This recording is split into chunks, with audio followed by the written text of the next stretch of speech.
唯独把新酒装在新皮袋里，两样就都保全了。大家平安，平安。让我们一起来赞美我们的神，让大家一起从座位上站立起来。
基督里一切都要更新，他要赐给我们新的眼界、新的意象、新的故事、新的方向。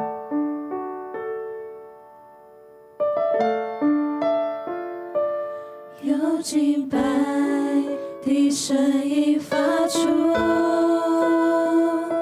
从最高的山到海洋深处，神的儿女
心的事在我们中间。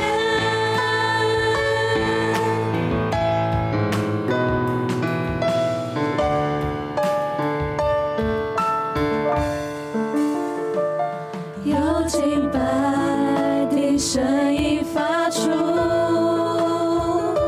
从最高的山到海洋深处，神的儿女要唱一首新歌，我们神要做新事，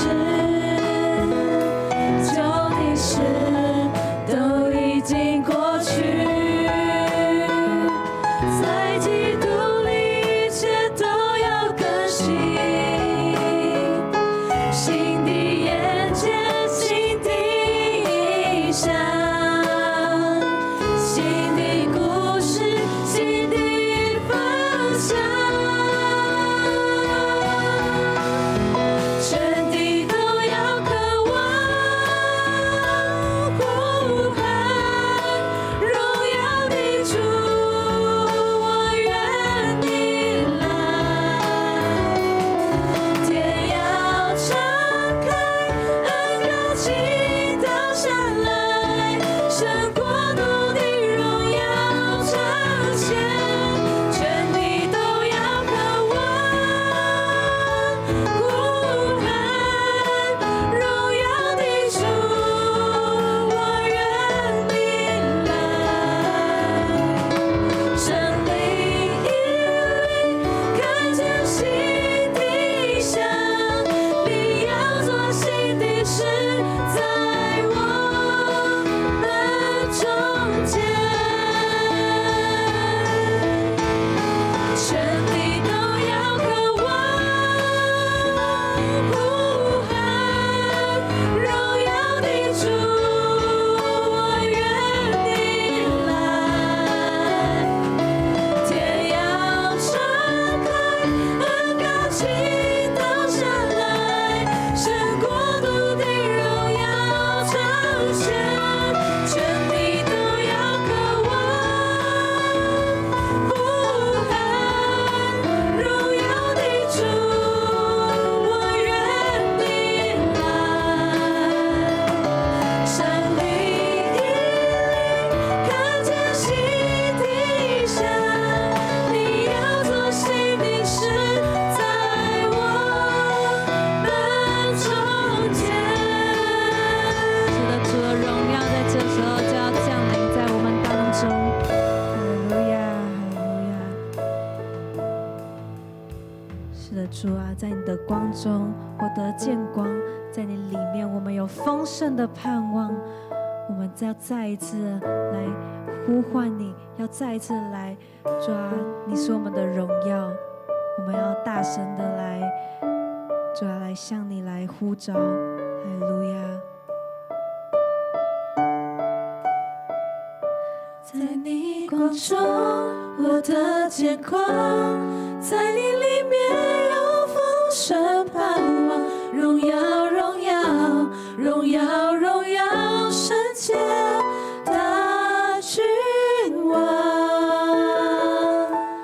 荣耀耶稣耶稣耶稣主耶稣，但因你在我们中间，荣耀耶稣耶稣耶稣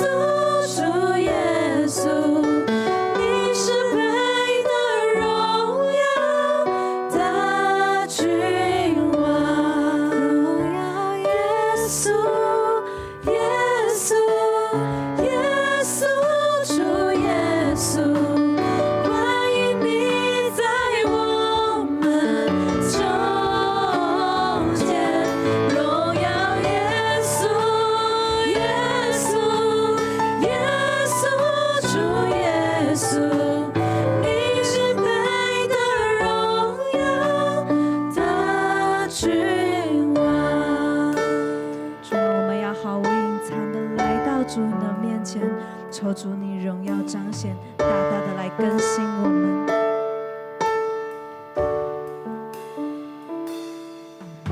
将你的光照亮在我们身上，让我们在你面前毫无隐藏。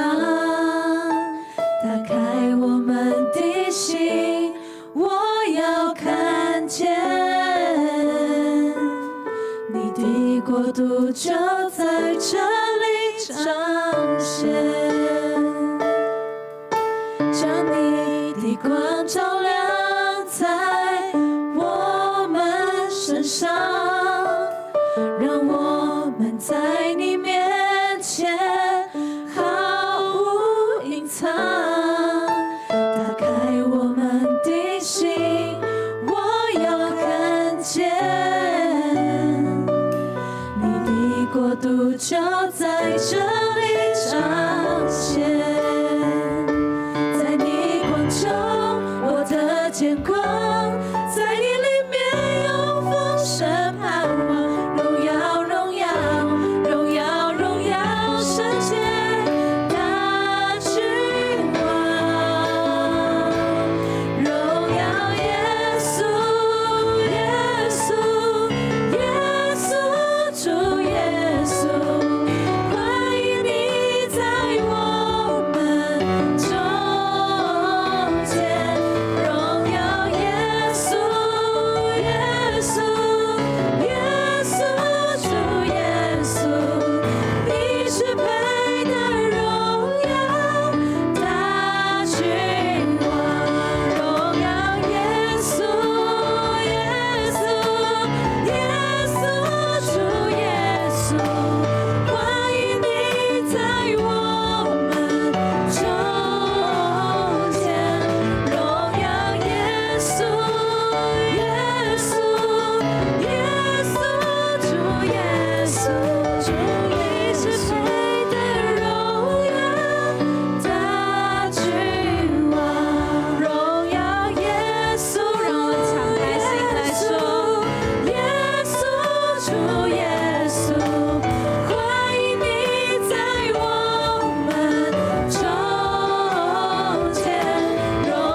打开我们的心，我要看见你的国度就在这里彰显。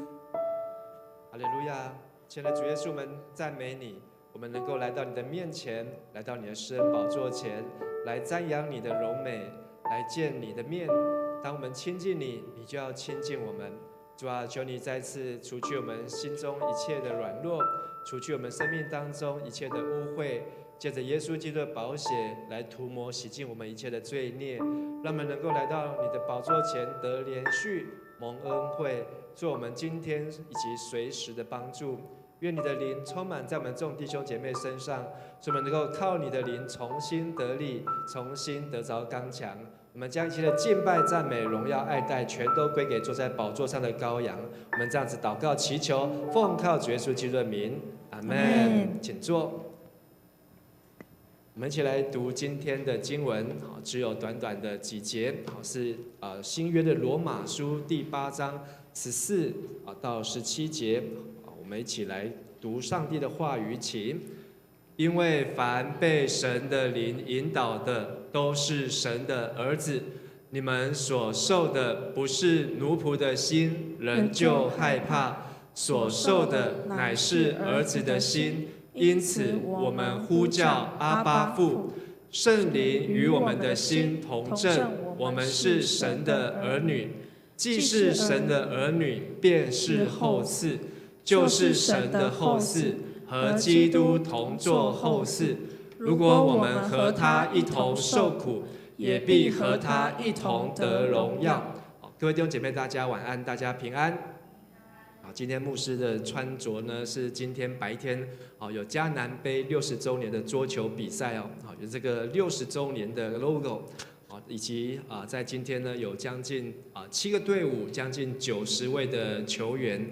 打了157场的球赛那看到这个教会呢，跟社区当中能够有这样的连结是一个非常难得，也一个非常特别的事情。上个礼拜6，我们有举办青年牧区的卡达加，这样看下来，大部分人都有参加少部分人可能没有参加到，但是在这个活动当中呢，也让我们能够。有一个机会，能够透过骑单车来认识桃园。那在8月份呢，一转眼已经到了第五周最后一周。那8月份我们的聚会呢，也因为各样的活动呢，中断了4次中4次没有在这里礼拜但是相信每一次，虽然我们有其他的活动，但是呢，让我们都能够更加的在各样的地方来学习，包括领袖高峰会。那下个礼拜呢就要开学了，所以今天牧师呢要和大家来透过属灵的书包和大家一起来分享。今天好像我们的学生比较少，1个、2个、3个、4个、5个、6个我们今天只有6位学生很多学生跑出去或是外出。但是呢，不论如何呢，牧师还是希望在新的学期呢。我们的每一位学生呢，都能够有所预备。当我和全家在美国服侍的时候呢，每一学年9月要开学的时候呢，因为在每一个州在美国不同的州，他们的开学时间都不一样。通常8月中就开学，8月中就开学。但是他们开学呢，他们都会发一张 list， 这张 list 呢上面就会写 back to school， 就是每一个学生要去采买的东西。而且买的东西呢，真的是琳琅满目所以我们去的第1年呢，印象很深刻。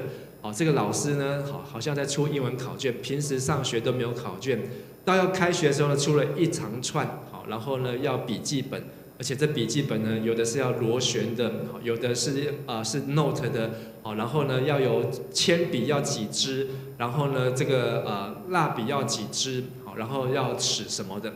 还有很特别要买影印纸影印纸。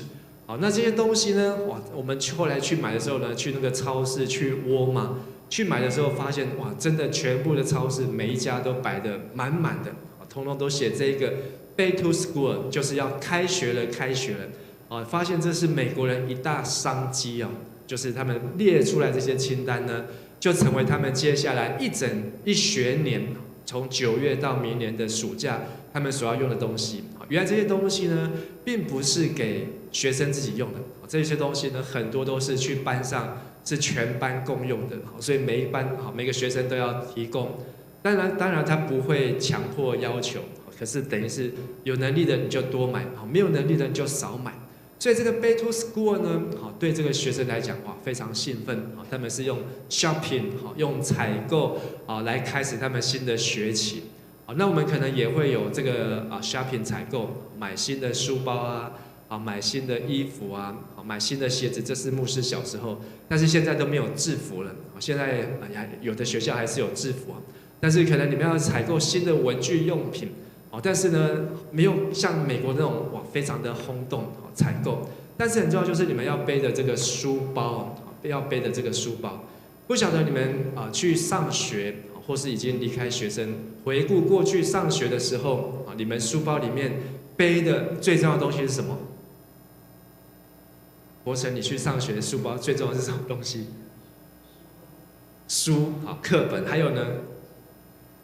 铅笔盒、文具，还有呢？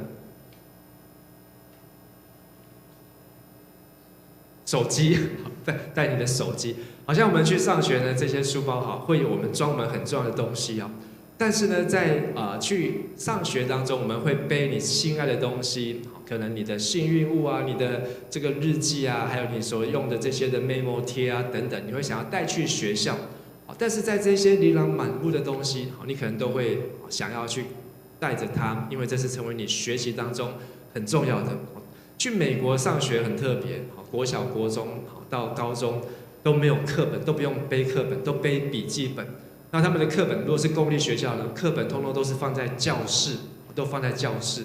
所以，而且他们的课本也不用去花钱去买，他们都是上一届的课本留下来，下一届继续用。所以你拿到课本呢，上面有的搞不好都有画画，都有笔记那过几年才会全部换新的。所以在美国念书呢，他们学生去上学呢，非常的轻松，书包里面空空的有的像国小还可以带自己的娃娃，那有的是带枕头去那学校睡觉这样子。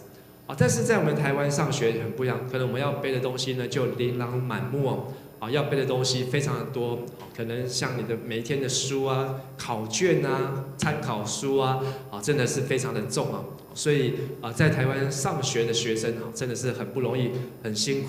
但是呢，对这些学习来讲，最重要你学的这些的知识是要成为你将来的帮助，还要成为你将来的用处用处。今天呢，我们有2位要来跟我们分享见证跟我们分享他们的见证。首先第一位我们要请这个廖伯成同学来跟我们来分享见证，我们拍手来欢迎。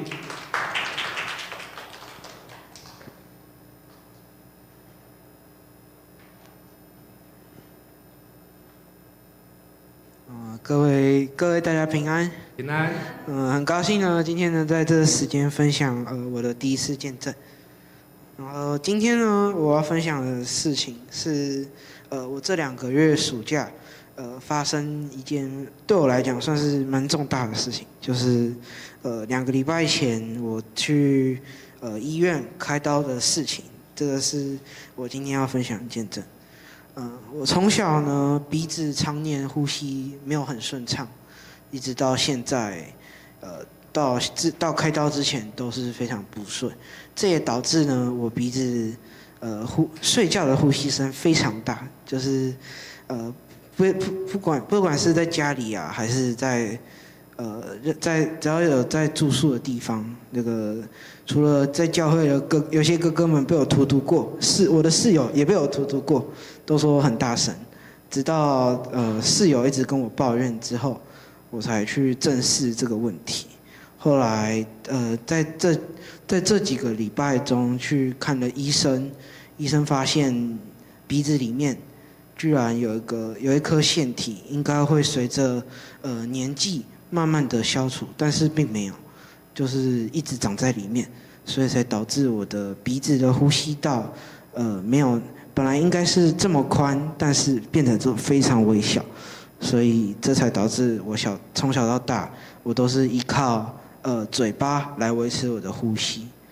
那当然这次医生马上就发现了，马上就安排了这次的开刀手术。在开刀等待这段时间呢，我的爸爸跟妈妈都其实非常担心，就是一直在担心说我这次的手术能够有没有办法能够恢复现在正常的生活。但是呢，我其实当下我并没有觉得非常的害怕，因为我觉得上帝一直在我身边，一直陪伴着我，所以我从来都没有惧怕。但是爸爸妈妈也很感谢爸爸妈妈一直为我祷告，还还有阿公，还有牧师，我也有找牧师，请牧师大家帮我们祷告。就是在这次，然后直到进到手术室前，我爸爸陪我进手术室，所以爸爸也在身边帮我做了最后一次的祷告。我直到进到手术室之前，我其实都是一个非常心平气和的状态，我完全没有紧张。直到进到了手术室那个冷冰冰的环境之中，我才慢慢有了那个紧张感。然后呢，然后我就在心里面跟上帝祷告说：主啊，你一定要帮助我度过这个对我来讲算是一个非常重要的手术，能够对我的生活，不管是生活还是在接下来在去学校，在跟朋友相处中，都能够一个更好的状态，就是能够让我恢复正常的生活。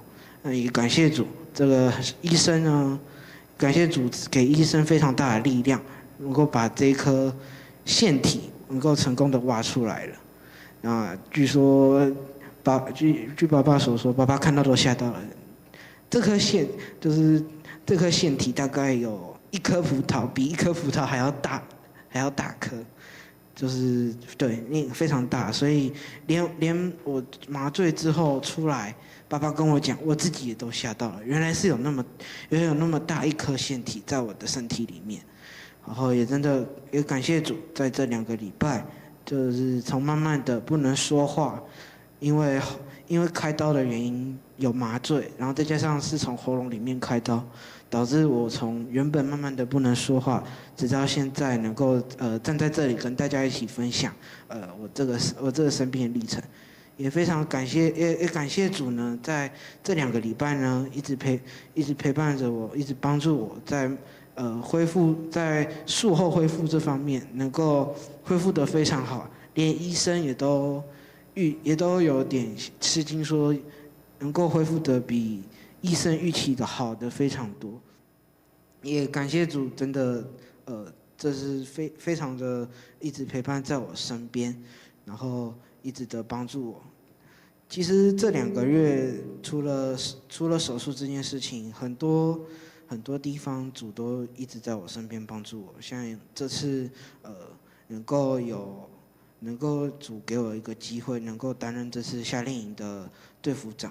虽然我这次队辅长，我自己认为我没有做得非常好，没有能够做到我尽我所做的，但是我很感谢主给我这个机会，能够来锻炼我。然后不管是在教会还是在学校中，主在这些时间，主都能够一直陪伴着我，能够走到现在，然后也很开心，也很高兴有主在我身边一直陪伴着我，帮助我，然后也希望我也曾向主祷告说，能够请主一直带领我，引领我，能够让他所预备给我的道路，让我继续往下走。这是我这2个月的生活的见证。谢谢大家。好，我们感谢主看见伯承他非常的勇敢他据他爸爸说呢，他是自己去找了医生自己去找挂的号然后自己决定要去开刀那在这里呢，也要谢谢伯承的同学如果不是他的这个室友呢，一直督促着他可能他现在还不会想要去处理这件事情所以呢，万事互相效力，然后呢，叫爱神的人得益处有时候别人对你可能有一些指教，别人对你有一些建议，可能会让你觉得你不舒服但是当你去正视的时候，这也是我们人生改变的一个开始好，那我们接下来要请宜芳来跟我们来分享，我们拍手来欢迎宜芳。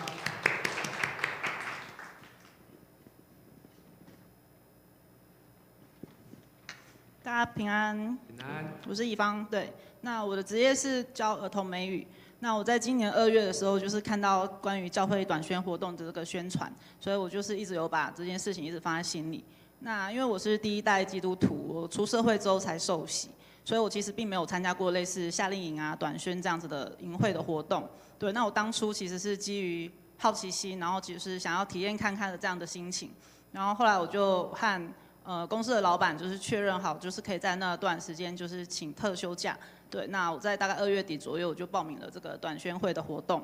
那过了没多久之后，我们公司大概就是在3月初的时候就是举办了这个春酒活动。那我就很幸运的就抽到了2张这个爽假券。对，那所谓的爽假券呢，就是我们公司抽奖的一个特殊的奖项。然后它顾名思义呢，就是可以放2天爽假，不用上班。对，而且它名额只有2个，然后我抽到的时候就超级开心的。对，那因为我的工作平常是带4个班级，那一个班就是4个班大概就是50到60个学生。然后就是在今年7月份短宣的期间，就是非常刚好的在那1个月，因为工作交接的一些因素，所以我那段时间在就是非常刚好，就是只有7月这一段时间，我的工作量是只有3个班的量。那我在这一家公司其实已经待了大概快要8年了。其实从我第一天来上班开始，一直以来都是4个班，那就是从来都没有过就是只有带3个班的状况。所以我非常感谢神，就是刚好在那一段短宣活动的这个7月份，然后让我的这个工作量可以减少，不然我一边要忙工作的事工，然后一边要忙短宣的事工，然后我一边还要忙这个工作的事情，就是我会蜡烛2头烧，就是会忙不过来的。然后我就听我的同事啊，就是代课老师说，就是那几天原本很调皮的这个小孩啊，在那几天都还蛮乖的，所以我觉得还蛮谢谢我的同事，就是很给力的，在给我请假的这段期间的协助。对，那我结束短宣之后呢，刚好是月底嘛，那刚好也是我们公司要考核的这个时间。那我们公司呢，就是在每个月底都会帮每一个老师做一个考核。对，那我回到工作岗位之后，我大概花了3天的时间，我就把就是那段时间我累积下来的一些工作班务工作就全部都完成了，就顺利的完成了这个考核的项目。对，那我很感谢就是上帝在环境当中的看顾和保守，然后让我在工作和事工上都能够兼顾，没有一件事情是被耽误到的，而且还给我多2天的假。然后就是这是我第一次有这么真实的感受，就是当你要决定为神的家摆上的时候啊，神也会在环境当中成就你。那你只要把一切的担忧和挂虑都交给他，神就会帮你开路。所以就是不要怕，只要信。那我在短宣的过程当中啊，其实也有蛮辛苦的一面，但是我觉得就是可以暂时的抛下这个我原本现实的这个工作还有环境，然后到另一个陌生的城市去 long stay。对我来讲就是也是一种充电和放松。那短宣的这个环境啊，比我想象中的其实还要好蛮多的。那这个汉民教会的长者和牧师也有很多关于就是信仰上很多很真实的分享和见证。然后特别是在这一次的短宣的招生的过程当中，从一开始啊就是招生人数遇到的瓶颈，到后来招生人数超过所求所想，都很让我深刻的感受到上帝奇妙的作为。那虽然我以前也有听过类似的见证，可是这一次是亲自参与在这当中的，所以我觉得那个感受是很不一样的。那参加这个短宣活动看起来好像就是牺牲了我的假期，可是我觉得在这当中的收获，还有亲自参与在这当中的感动，是让我觉得非常值得的。那我很感谢就是上帝在我现在这个年纪还有机会参加短宣队这样的活动。因为出社会之后啊，很多时候就是因为工作因素、环境因素，还有个人因素，就是很难全程的参与在整个过程当中。那我觉得这一次就是上帝让我排除万难，让我全程都有参与到，就很感谢主。对，那我要分享的经文就是很巧，也是跟刚刚牧师讲的一样，就是万事互相效力，叫爱神的人得益处。那我觉得这一次的短宣活动中，让我对这一段经文就是更有共鸣。以上是我简短的分享，谢谢大家。谢谢怡芳的见证分享哦，简单清楚明了啊，果然是老师哦，啊，但是能够用牺牲自己休假时间，好，在人家可能同事来看，啊，你休假要去哪里玩啊？要出国吗？啊，还是要去澎湖呢？啊，还是要去哪里度假呢？啊，可能同事听到说你要去短宣，啊，可能就会很多的问号。哎，你要去哪里短宣？去高雄去做什么？去带小朋友？你不是每天都在带小朋友吗？还要继续带小朋友吗？但是我相信，这是一种上帝的呼召，也是上帝给我们的爱。当我们很单纯的来回应，相信坐在每一个最小的小朋友身上，就是坐在耶稣的身上，所以能够叫爱神的人得益处。我们再次来拍手，谢谢伯承，谢谢怡芳他们的见证分享。那在开学前，牧师要送给大家属灵的书包里面要装的7件东西第一件东西要装的就是救恩请我们一起来读罗马书第10章的第9节。你若心里信上帝，叫他从死里复活，就必得救。好，牧师背的书包要来。这个书包呢，是我去爬山的背包但是呢，这个书包呢，就是我今天要讲到的道具，可能要背着它一直讲但是书包呢很重要，就是当你背的时候呢，人家就会看见，你背这个书包是要去做什么？我曾经背这个书包去做捷运这个不是书包了，这个是背包人家一看就知道你要去做什么，爬山因为这个是一个登山背包就是背着它去爬山当你带着书包去上学或是你已经过了上学的年纪去上班，你要带的第一件最重要就是人家一看到你就知道你的身份或是你来这边的目的是什么。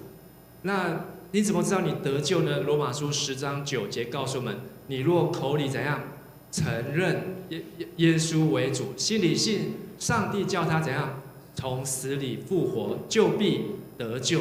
所以你要相信耶稣其实你不一定要真的要花很长的时间，你只要从愿意口里面说主啊，我相信你。你在自己单独跟神祷告的时候，主我愿意相信你，就是一个相信，就是救恩就要临到你，或是心里面相信上帝必定让耶稣从这死里当中复活，就必得救。所以当你带着书包开学或是去上班，你要带着救恩的书包去上学上班跟旁边弟兄姐妹说，带着救恩的书包去上学上班，带着救恩的书包去上学上班那牧师有请这个陈鑫来带领我们大家来为我们的每一个学生、每个孩子在下个礼拜1即将要开学，不论这些孩子、这些学生现在有没有在这里，但是我们都为他们来祷告。不论他们现在是要升国小、国中、高中、大学，或是研究所，在新的学期、新的学年呢，他们都能够背着这个救恩的书包去上学。来，请上台。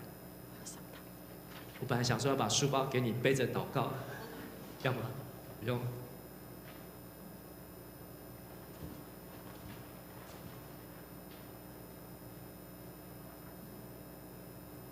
我们一起来祷告。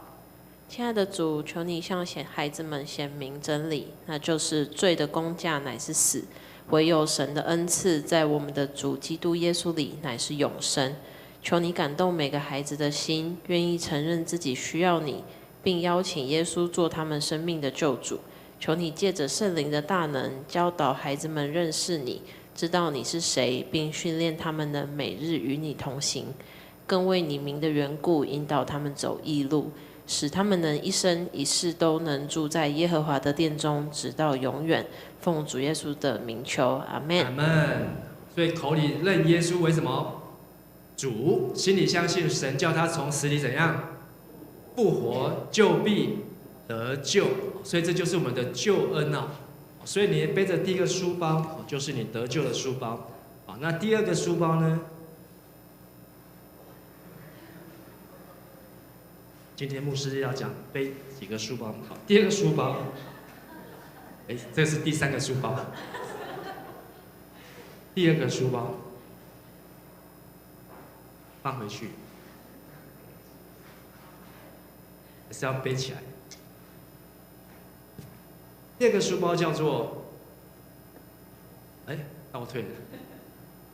第2个书包叫做身份。什么身份呢？每一个去上学的神的儿女呢，你要知道你去学校的身份。除了你现在是身上，我的书包不听话。除了你现在是国中生的身份、高中生的身份、大学生的身份，还有一个很重要的身份，这些身份都会随着年纪改变。但是有一个身份不会改变的，是罗马书第8章16到17节。我们先一起来读起。圣灵自己与我们的灵一同见证，我们是上帝的儿女。若是儿女，就是后嗣，是上帝的后嗣，和基督同作后嗣。所以你去学校，你去工作，你去上学，好，不要忘记你的身份，不会改变的身份，你是上帝的什么？儿女，儿女，好，跟自己说，我是上帝的儿女。然后对你旁边说，你是上帝的儿女。好，虽然你可能现在是从国中升上高中，高中升上大学，但是有个身份不会再升上去了，就是你是神的儿女。当你得救，当你承认耶稣是主，心里相信耶稣，上帝让耶稣从死里复活，你就得救，而且你会带着神儿女的身份哦。所以这时候我们要请陈汉来带领我们大家，为每一位学生、孩子、年轻人，为他们能够带着属灵的身份、神儿女的身份一起来祷告。好，我们一起来祷告。亲爱的主，恳求你在你儿子耶稣基督里面塑造每个孩子的新身份，使他们能真正成为新造的人，并一生成为神的儿女，与基督一同在你的国度当中成为天国产业的继承人。奉耶稣的名，我们要捆绑一切混乱和与神知识对立的世俗价值观。求你保护并引导孩子们的心思，使他们在你的真理中。请你向孩子显明，他们是被你奇妙而精心创造的，他们是被你所爱的，他们是被你所接纳的，并且知道他们的身体是圣灵的殿，是要活出神的荣耀。求你让他们晓得自己是有价值的，也是按着神的旨意被呼召，并在基督里受了印记，使他们知道自己是被装备好要去行善的，知道自己不被定罪的，而且是一个得胜者。求你稳固孩子们的身份，永远在你的里面，没有任何人能够将他们从你的手中夺去。奉耶稣的名祷告，阿们。所以当你带着神儿女的身份呢，好，到哪里去，你都会知道上帝是你的天父，他会永远与你同在。而第三个书包呢，要再换一个了，叫做属灵和身体的保护。当你要去上学之后呢，你需要有遮盖，你需要有保护。你去学校，你需要谁来保护你？老师。如果老师不能够保护你呢，可能会找教官。以前呢，我们都要找这个同学看谁比较拳头比较大，他就可以来保护你。然后可能他就跟你收保护费可能要你买饮料给他喝啊，可能要你买鸡排给他吃啊。但是呢，我们都有一个保护者。我们一起来读诗篇91篇的第1到第4节，请。住在至高者隐秘处的，必住在全能者的荫下。我要向耶和华说：我的避难所，我的山寨，我的上帝，你是我所倚靠的。他必救你脱离捕鸟者的罗网和毁灭人的瘟疫。他必用自己的翎毛遮蔽你，你要投靠在他翅膀底下。他的信实是大小的盾牌。所以我们都有一个最好的保护者，就是我们的上帝。所以你不管到学校或是到职场，遇到被霸凌或是被欺负，或是遇到不公平待遇的时候，你除了寻求老师、寻求父母、寻求同学帮助，你也可以寻求上帝的帮助，因为他是我们的属灵的保护，也是我们身体的遮盖和我们的保护，是我们的依靠。所以接下来我们要请木轩来带领我们大家，来为每一位孩子都能够在新的学年、新的学期、新的环境得到保护来祷告。我们一起来祷告。亲爱的主，正如群山环绕保护耶路撒冷，你也要这样环绕并保护每一个孩子。请你保护他们的身体、心灵、感情和灵魂的安全，帮助他们做出正确的选择，顺服你，抵挡魔鬼，魔鬼就会离开他们。求你让一切为了伤害他们所造成的攻击都无效，并驳斥一切控告他们的言语。你要保护你的儿女，使他们得胜，增强他们能清晰听见你的声音，并且跟随你的能力。我相信你必永不离弃他们，常常提醒他们向你呼求，因为你是他们可以奔向并得以安全的坚固高台。奉主耶稣基督的名来祷告，阿们。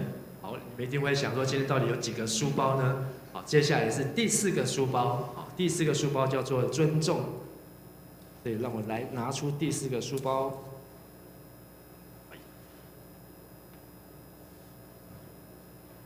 背起来，尊重。去上学呢，或是上班呢，我们要学习尊重哦。彼得前书第2章第17节，我们一起来读：勿要尊重众人，要敬爱教中的弟兄姐妹，要敬畏上帝，要尊敬君王。尊重呢，是从你因为尊重神而来的尊重。尊重不是因为他因为有好的成绩，不是因为他有好的外表，不是因为他有好的外形体格，而是因为你认识神，所以你乐意去尊重每一个人，即便非常不显眼的人，不起色的人物，但是你也能够看出他心里面或是他身上的特质。这样的一种尊重呢，是不容易的，而这种特质呢，也是从上帝而来的。好，那我们接下来要请敏媛来带领我们大家，为我们的每一位都能够有一个敬畏上帝、彼此尊重的品格来祷告。我们一起来祷告。亲爱的天父，我奉耶稣的名祈求，使每个孩子都能够过着荣耀你的生活。愿孩子能够学习尊重每一个人，爱信徒群体，敬畏神，并尊敬那些有权柄的人。愿孩子尊敬他们的父母，使得他们因而得以一切顺利。请帮助他们尊重他们的老师、管理者、教练、服务提供者、成年人，以及在他们身上有权柄的其他人。也愿他们在照顾孩子时，都能以仁慈和尊重对待每个孩子。我祈求每一个孩子都能有清洁的良心，并渴望在各方面都过着光明磊落的生活。感谢天父的爱、恩典和怜悯，奉主的名求，阿们。我们要学习彼此尊重，是非常不容易。接下来呢，还有第5个书包，噔噔，自己配音。第5个书包呢，叫做做事的态度做事的态度。我们来看哥罗西书第3章22、23、24节，请。你们无论做什么，都要从心里做，像是为主做的，不是为人做的，因为你们知道，从主那里必得着基业作为赏赐。你们要服侍的是主耶基督。这段经文很重要，因为你去念书是为谁去念书？为自己还是为别人？你去学校是为了父母亲还去上学，还是为了你自己去上学？你去学习的东西是为了谁呢？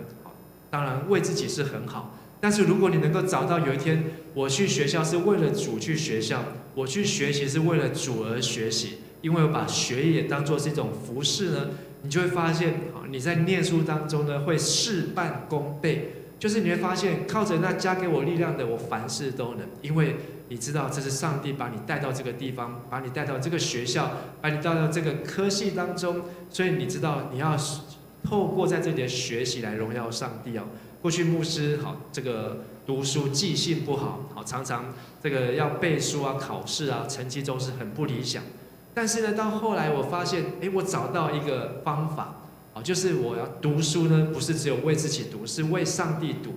因为我知道上帝让我读的这些的东西呢，将来有一天有可以用在服事的上面的时候呢，你会发现有一些事情，有一些的数字，有一些的年代，有一些的年份，有一些的人名，居然他就自己记下来。像牧师一个工作呢，就是常常要记人的名字。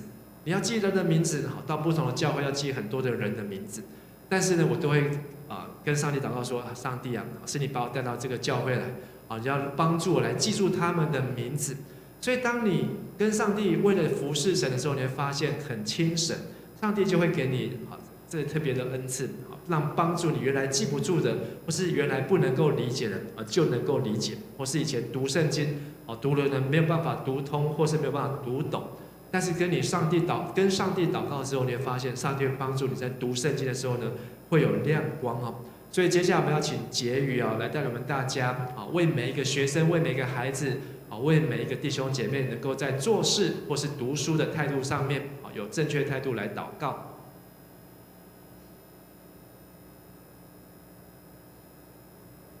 来祷告。亲爱的主，请帮助我们的孩子们培养勤勉、专注和强烈的工作态度。无论他做什么，都愿他们全力以赴，如同为主而做，而非仅为了人的荣耀而做。请你帮助他们重视毅力和努力，胜过速度和绩效。帮助他们培养对自己的工作有健康的自信心。请你保护孩子们免于懒惰或冷漠，能养成强健的学习与工作习惯，因为勤勉者的计划必能兴旺。感谢天父垂听祷告，并请你继续引导我们每一个人，奉耶稣的名祷告，阿们。我们要有好的做事的态度，就能够事半功倍。靠着上帝给我们的力量。好，那这是第5个书包。再来呢，还有第6个书包，叫做朋友。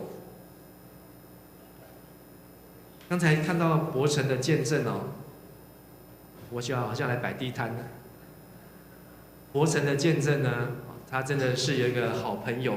我不知道你跟他的朋友关系好不好，但是呢，我相信你会感谢他一辈子啊，因为他帮助你跨越啊，可能别人说的、别人讲的啊，你不一定会去做，但有时候你认识的朋友呢，啊，他可能对你的话很重要。为什么你的朋友的话很重要呢？因为我们是朋友啊，好，所以朋友的话呢，一句中听的话，可能会在你的心里面给你很大的力量。当然，一句朋友对你伤害的话，有可能在你心中留下很深的伤痕哦。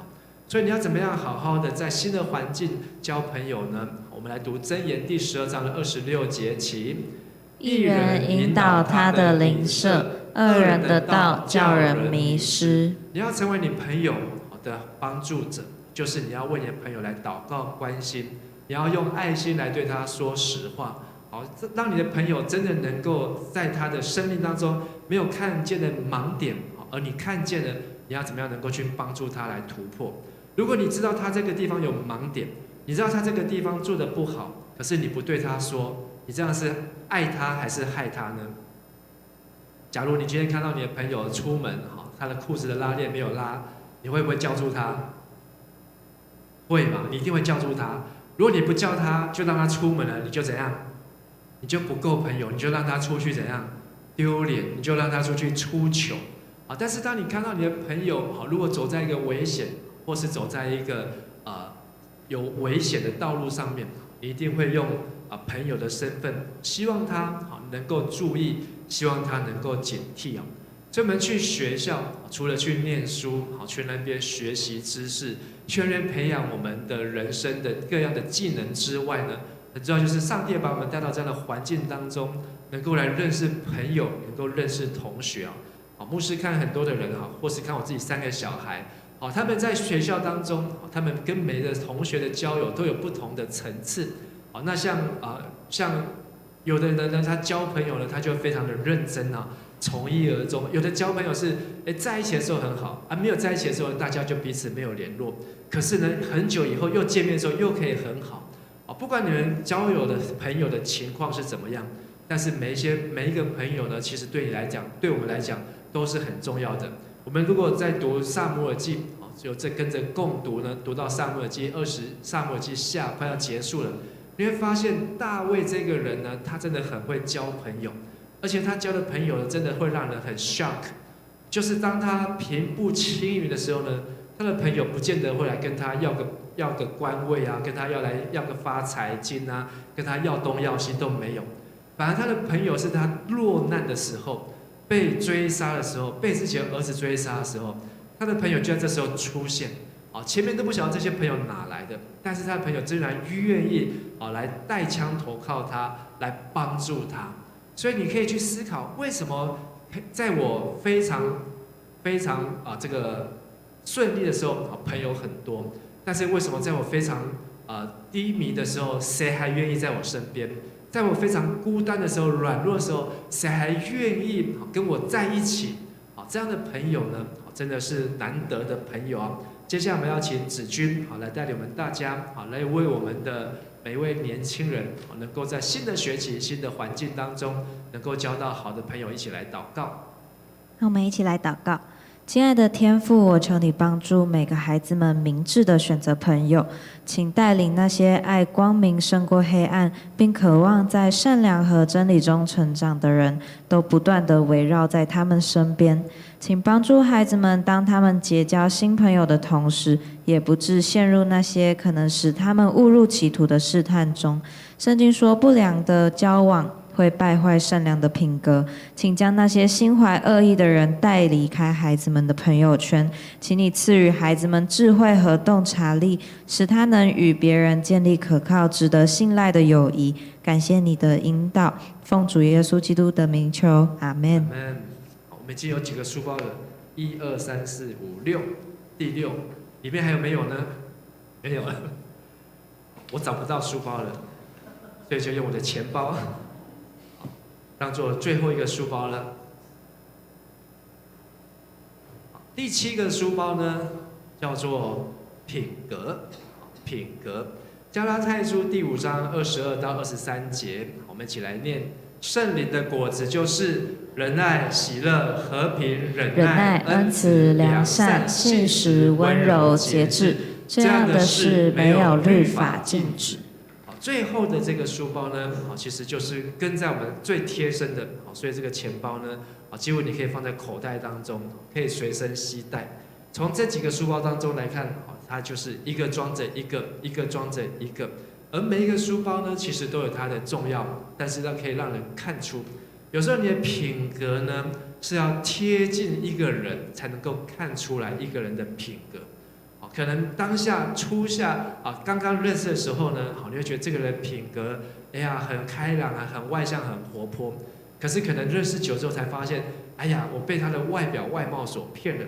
我们在2周前的这个时间，我们请了这个秀娟师母从高雄来这个地方跟我们一起分享，透过 DISC 来认识自己，你也可以认识别人。当你透过这样的一个简单的测验来发现说，原来在我的上帝设计我的人生当中有他的特质，我是属于外向还是内向，我是属于理性的还是属于感性的。而透过这个不同的面向呢，你可以发现你的人生当中呢，充满了各样的可能性，也可以知道说原来自己的限制在什么样的地方，但是你有的潜能又可能在什么样的地方。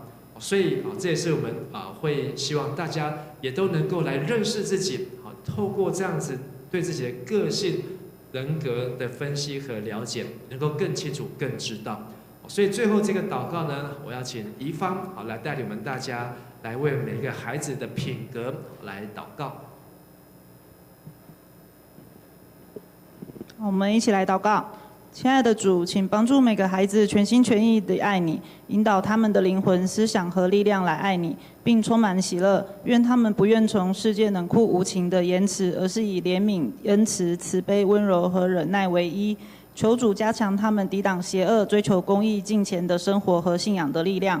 主啊，现今在孩子中间也有如此多的焦虑，求你带领每个孩子不要为任何事忧虑，不要行在恐惧的灵中，而是要行在能力、爱和自律的灵当中。求你赐下出人意外的平安，求你引导他们的思想转向真实、高贵、公义、纯洁、可爱、可敬佩、有美德或值得称赞的事物。感谢我主，奉主耶稣的名祈求，阿门。阿门。谢。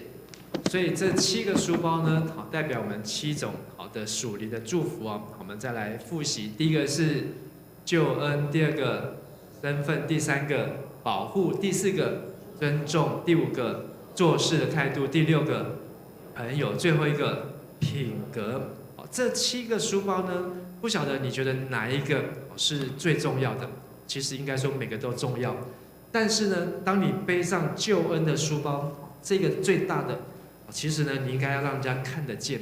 意思就是说，你是一个得救的人，你是一个得救基督徒，你应该不能把它藏起来，你没有办法像这个最小的钱包藏起来，因为你是一个得救的人，应该让人家看出你是因为耶稣基督，你才能够有今天的新造的人，你是因为耶稣基督，所以才有今天的你，所以你应该要让人家一眼就能够看出，你是一位与众不同，你是一位神的儿女，你的身份呢是神的儿女，而你的保护者呢是神，而你的对每一个人的尊重呢，是因为你敬畏神，而你能够屹立不摇的做事态度呢，是因为是坐在耶稣基督的身上。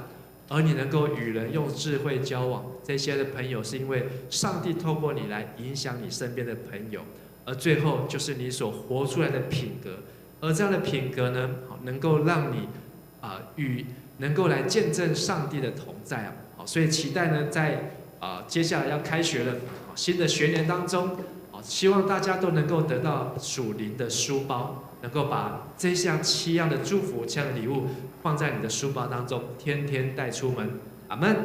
我们一起来唱这首诗歌，来回应新的意向、新的方向。无论我们在接下来的路途当中，上帝所要带领的，我们都要用上帝所给我们的智慧，用上帝所为我们做的安排，来看见上帝要做新事。邀请大家从座位上站立起来，我们一起来敬拜我们的神。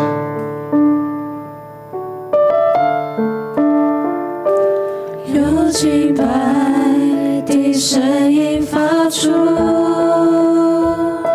从最高的山到海洋深处，神的儿女要唱一首新歌，我们神要做新事，旧的事都已经过去。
敬拜的声音发出，从最高的山到海洋深处，神的儿女要唱一首新歌，我们神要做新事，旧的事都已经过去。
要结束，暑假即将要过去。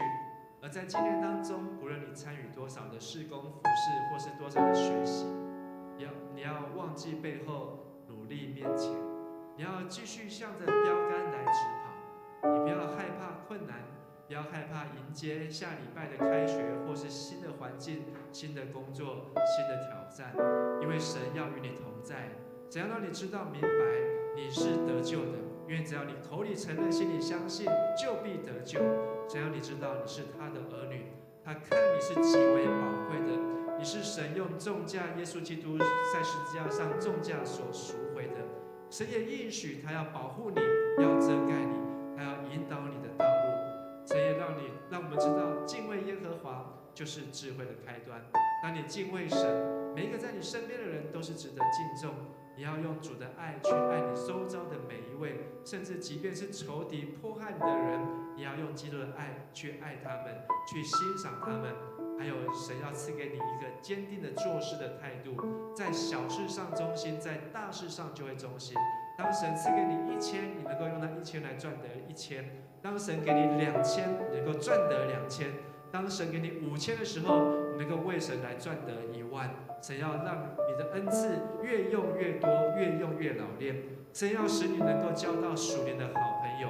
神要祝福你跟你这些朋友们的这个弟兄姐妹们的关系，能够在神的里面是一个合神心意、蒙讨神喜悦的关系，能够引导走到神的面前，能够在神的面前诚实无畏，也能够在彼此需要的时候、困难的时候，能够成为彼此最直接的帮助。而神要赐给你结出圣灵的果子，是仁爱、喜乐、和平、恩慈、忍耐、良善、信实、温柔和节制。神要透过圣灵在你生命当中来更新，帮助你来成长。愿神的话语成为你脚前的灯，也把属灵的书包赐给你，让你的属灵的背包里面装满各样属灵的祝福。我们这样子祷告祈求，都是奉靠主耶稣基督的名求。阿们。弟兄姐妹，请坐。奉献是基督徒感恩的表现，是出于甘心乐意。如你不明白奉献的意义，请用祷告表达你的感恩。献上我生命，为你所有，我能有什么不能给你？生死在于你，收取在于你，用我为你的尊贵器皿，一生为你成为祝福。请起立。亲爱的天父，我们来到你的面前，主啊，在新的开学以及新的季节来到，主啊，谢谢你赏赐我们新的意向和方向。主啊，你让我们知道，我们是你的儿女，我们是你，主啊，被你保护的，你是我们的主，你是我们的神。谢谢你赏赐这么多，如同这么多刚才牧师介绍的背包，让我们有这么多的礼物赐给我们的生命，使我们有一个新的方向从你而来。谢谢主。我们也要来到你的面前，献上我们的时间、金钱，以及我们所当纳的一切，来到为你圣工所用，求你悦纳。我们感谢祷告，奉主耶稣的名求，阿们。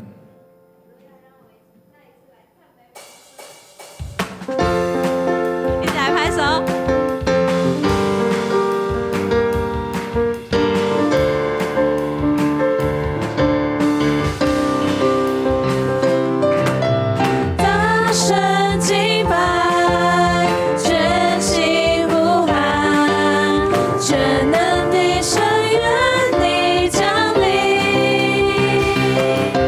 我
能够造就我们在今年的暑假当中充满点点滴滴。我们也预备好自己，要在新的学期、新的学年，在新的月份，我们要来经历上帝你更多的作为，还有奇妙的突破。我们知道这是迦南教会设教60周年，上帝你60年来的带领，要使用我们今天在这个地方，在这个时候为主来献上，为主来摆上。我们特别为下个礼拜6 9月6号的福音茶会来祷告，主啊，求你大大来动工，来感动这40位的 best， 让他们的心都能够敞开，接受耶稣基督成为他们生命的救主。愿主耶稣基督的恩惠、天父上帝的慈爱、圣人帮助与感动与你们众弟兄姐妹同在，使你们的属灵背包里面装满各样属灵的祝福，能够到各个地方去为主做美好的见证，从今时直到永永远远。阿们。再次拍掌，把荣耀归给神。哈利路亚，请坐。大家平安。好，我们接下来来报告第一项。好，我自己来。好，我们要来介绍我们的新朋友。我们今天有一位新朋友是苏玉婷，在这边是结余的朋友吗？哦，高雄大专的朋友，好，欢迎你，欢迎你。那原本是在哪里？其后教会。OK， 好，欢迎你来迦南。然后，好，就这样。然后我们下一页。好，第一个报告是淡宜理学院事工的介绍。本主日就是明天的主日礼拜，会有林金法牧师前来讲道，然后请安跟报告。然后下一个事项圣礼点。好，下主日9月7号是本年度的第5次圣礼点，然后7点要召开小会。然后如果有报名洗礼的兄弟姐妹，你自己知道你有报名洗礼的，你在9月5号礼拜日的7点半，在教会的501小会要来问道理。下一个，好，再来就是我们从下主日开始。就是9月7号的主日开始，我们就恢复供应爱餐。然后跟以前比较不一样的是，我们会每一个人都着收20元，好，所以不要全家人5个人去吃也投20元，是每个人都要20元这样子。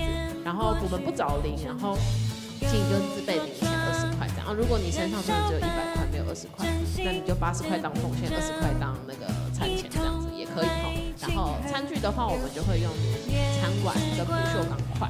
如果你真的就是有想要使用自己的餐具，也可以带来，但是教会会提供就是免洗的餐碗跟筷子这样。然后爱餐供应的时间就是比较早，从11点半到12点半都有供应。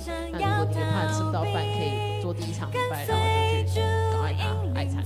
好，再来是333的祷告会，9月3号礼拜3 7点半在这边会举办333的祷告会。会请南坎教会的蔡信生牧师前来分享，他会分享的主题是祷告复兴祷告小组与教会成长。那欢迎每位弟兄姐妹都可以一起来参加。社区医疗的咨询就是本主日明天的10点半到11点半，会在教会的1楼举办社区医疗咨询。服事的同工有陈永仁、邓志伟，然后就是欢迎大家一起来参加，如果有需要的话可以。教学，因为明天的志工教育训练的关系，所以就是如果大家有来的话，1楼就会有人在那边玩桌游。那明天有志工教育训练，所以我们的试玩会暂停1次。那9月27号桌游自我成长挑战赛，有兴趣参加的话，可以去看公布栏。志工教育训练就是我们刚刚讲的这个明天的1点半到3点半会在新堂举行第2次的志工教育训练，主题是夫妻亲子婆媳关系的经营与技巧，讲师是林云谦心理咨商师。然后如果你不是志工的话，你也非常欢迎可以来参加。再来，好，再来是我们的课后辅导班，从9月2号接下来的这个礼拜2开始，每周的礼拜2跟礼拜4 6点半到8点半都有我们的课辅班可以参加，然后科目有英文、自然跟数学，然后如果你有就是课业上面的问题，或是你知道你的弟兄姐妹、亲戚朋友、隔壁邻居有课后辅导班的这个需求的话，都可以介绍给他这样子。那如果你有需要报名，或是你想要知道更详细的，可以到海报，就是公布栏看海报，然后也可以问我们的总干事穆璇这样子。好，再来社区讲座，9月3号，接下来这个礼拜3，哇，这今天的报告真的好多。9月3号，礼拜3，10点半到12点，主题是创造幸福乐龄人生，讲师是洪婉文老师，然后你也可以就是Google Meet参加，这样。好，下一个。好，再来是我们的福音茶会，就立嘎哇，就是礼拜6，接下来这个礼拜的9月6号，然后会有福音茶会在新堂。那报名已经截止了，抱歉，就你没有办法再报名了。但是如果就是你就是想要就是一起关心或者是怎么样的话，就是你可以就是付出你的关怀这样子啊。如果你有想要一起当同工的，同工报名没有截止，请你可以直接找周成汉报名这样子。然后，如果你是有报名，或是你有要带人来的话，请你就是要记得，是我们是1点半开始入场，2点茶会开始，然后我们接下来都会发各种的就是通知，然后请就是大家都要注意消息。好，再来是生日助学金，2025年第2学期的生日助学金已经开始申请喽，所以如果你是学生的，就是不论你是从国小到研究所都可以申请，然后如果你要申请的话，请你自己去拿在一般但是拿申请书，然后含你的成绩单影本要去印，不要交正本哈，然后交到干事室这样，然后收下主日9月7号截止而已，所以就不要忘记。好，造就课程2025下半年造就课程 A1。既要整理跟 A2 长大成熟，9月20号就同时开始上课哦。所以如果你已经参加过 A1 的既要整理的话，我们接下来可以报名 A2。我知道就是陆续有一些人已经参加过 A2，我们就继续参加。那如果你之前都没有上过，或者是比如说你最近才刚接触信仰的话，非常推荐大家可以上 A1 的既要整理课程，里面就是会有各种认识1、2、3、4、5、6、7、8，就是很多东西这样子，就是更认识信仰。然后如果你要参加的话，可以去公布栏登记，或是你在教会的官方LINE账号输入报名，就可以报名。好，圣经共读，接下来是读撒母耳记56天共读会到9月5号，就是接下来这个礼拜5，然后就是如果你有一起参加的话，非常厉害，然后非常早起。那接下来的以西结书台语读经会从9月6号开始到10月29号，每早6点。在 YouTube 频道播放，就是不会有一起共读了嘛？对 ，OK， 就是牧师会录好，然后你自己每天早上6点起床的话，就可以自己去 YouTube 找来播，这样好。